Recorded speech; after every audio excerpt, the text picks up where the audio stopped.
Ouais, salam alaikum les gens. Bassem, délicieux 692-00, en espérant que ça va, que les choses se passent.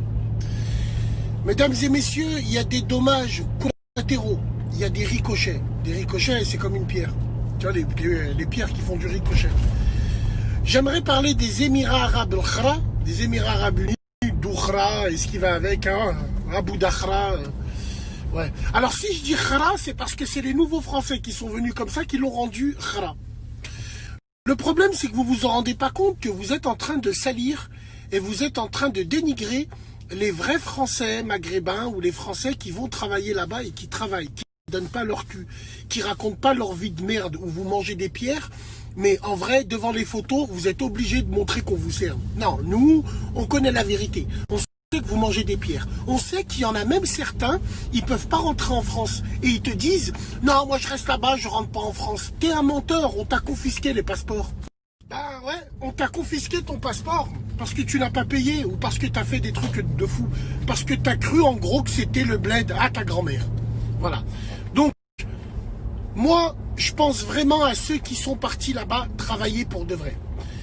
Arrivé un moment, il fut une époque où le maghrébin, par exemple, de France, était une force vive là-bas. Une force vive par rapport à quoi? Par rapport à sa double culture. Il pouvait parler anglais, arabe, français et surtout, il présentait bien.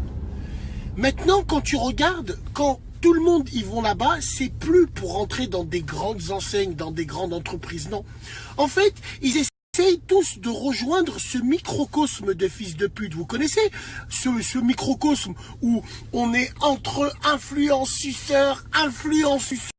Et qu'est-ce qu'on fait quand on se rencontre? Ben, on essaye de miroiter une vie qu'on n'a pas et surtout on parle des autres et surtout on se moque même des gens qui nous suivent. Oh oui.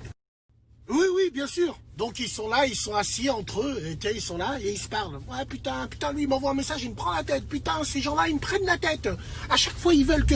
Putain, tu parles de tes membres. Tu parles de ceux qui font en sorte que tu vis. La putain de ta mère, là. Ouais, bien sûr. Ça, c'est une pure réalité.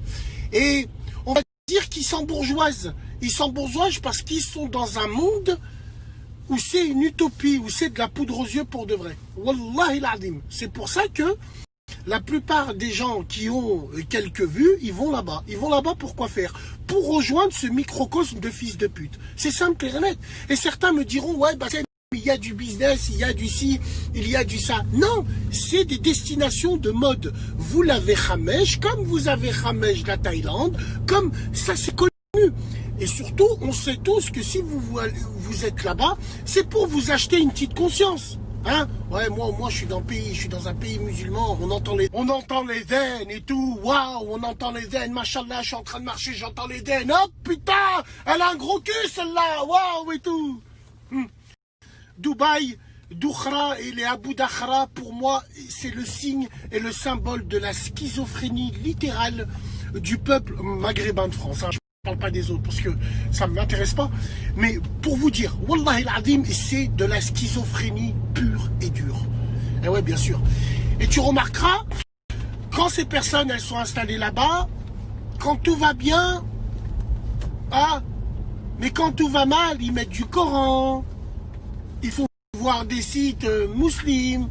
Ils sont là, machallah, la mosquée et tout, pète sa mère. En plus, elle tue, elle est en face d'une boîte de nuit. Ça veut dire, dès que j'ai fini ma soirée, je peux aller là-bas, je fais la salade, après je dors, j'ai une conscience. Bande de sales merdes que vous êtes tous. Nous, on s'en foutrait de tout ça. Wallahi, on s'en foutrait. On s'en foutrait, bien sûr.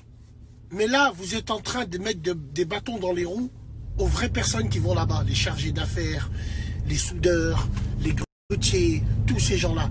French Arabic, à cause de vous, ça va être grillé.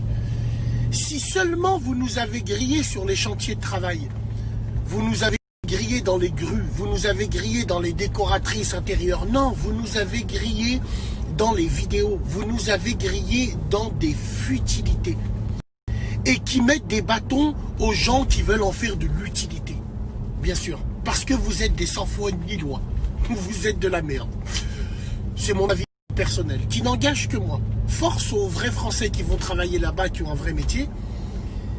Et franchement, ça doit être très compliqué, parce qu'on vous pointe du doigt, parce qu'on pense que vous êtes comme les autres qui sont là-bas. C'est le Malikou.